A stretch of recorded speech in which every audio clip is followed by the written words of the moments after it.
Hey friends, welcome back to my channel. Today I wanted to share with you guys what a semester looks like in textbooks.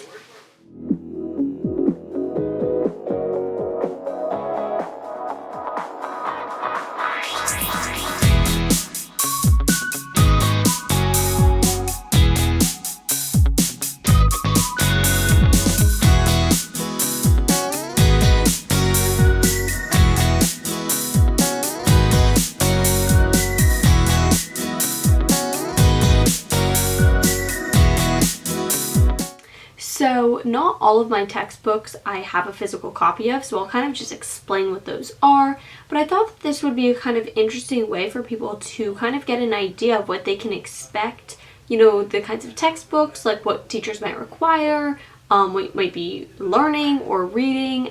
This is for me as my first semester, junior year as an English major, but I'm still taking a couple of Gen Ed classes, so you'll see kind of some of that too, and let's just get started. So first I'll start with my, more Gen Ed classes. For my astronomy class, I am using the textbook, The Essential Cosmic Perspective, and this is what it looks like, and it's, an astronomy textbook. It's kind of exactly what you'd expect, same kind of thing, that the classic textbook. It's got the chapters and all this stuff about astronomy. Then I'm also taking a French class, and for that we have an online book. There's also an option for a physical copy, but there's an online version that kind of comes with the online tool we have to use. So that is VHL, I don't know if that stands for something, VHL Central, and we use the Port Hales 1 book. And there's also an online activities portion that is connected to the textbook. They work together.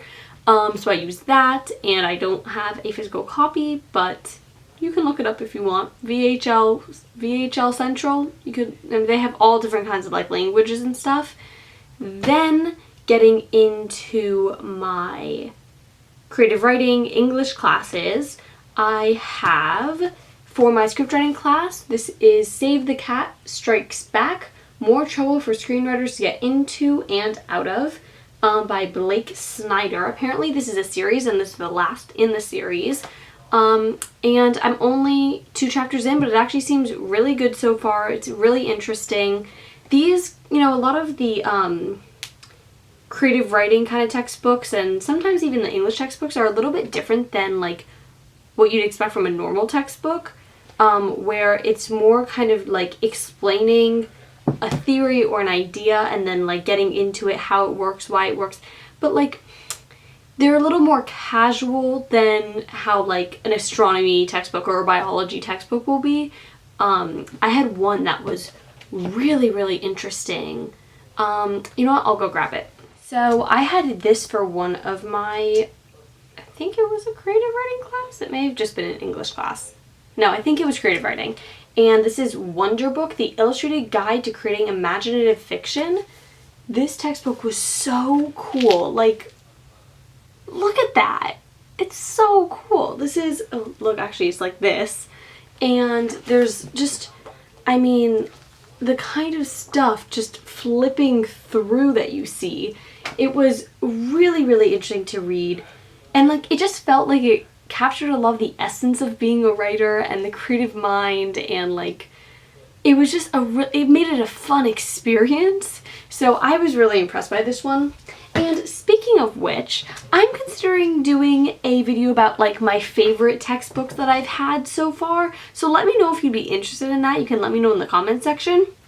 So for my script writing class, we also have, this is I'm taking the advanced course now, so for the intro course, we had to use this textbook, and my professor kind of just said, have it nearby. It's not a required text for somebody who, didn't take the intro with that professor, but, kind of more of a recommended than a required book, and this is the Screenwriter's Bible, A Complete Guide to Writing, Formatting, and Selling Your Script. And this was also a really interesting read that we had last semester. I just like the way that they kind of pull things together and describe them. I just feel like a lot of these like English textbooks and writing and all that, they have interesting ways of describing the process. And I think it's interesting to see because, you know, everybody's gonna have different tips and different methods and different reasons for why even the same methods work or explaining the same method. So I always find it very interesting.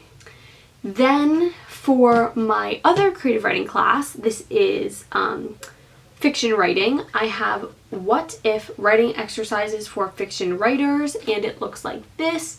I've only read one chapter, but I actually really liked how, you know, it wasn't a very long chapter, but then the rest of it was like 9 different writing exercises that basically just expanded more and more and more on the idea of the chapter. So it was a really interesting way for, you know, the thought and the method and theories to be presented. So I thought that was really interesting. So I'm excited to get more into this book.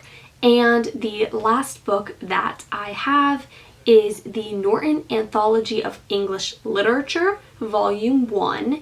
And honestly, at this point, I feel like I've got the whole collection. I have so many different Norton Anthology books at this point. A lot of English professors will use them. So if you're taking like a literature class, or if you do a literature track, I can't imagine how many of these you will collect over time.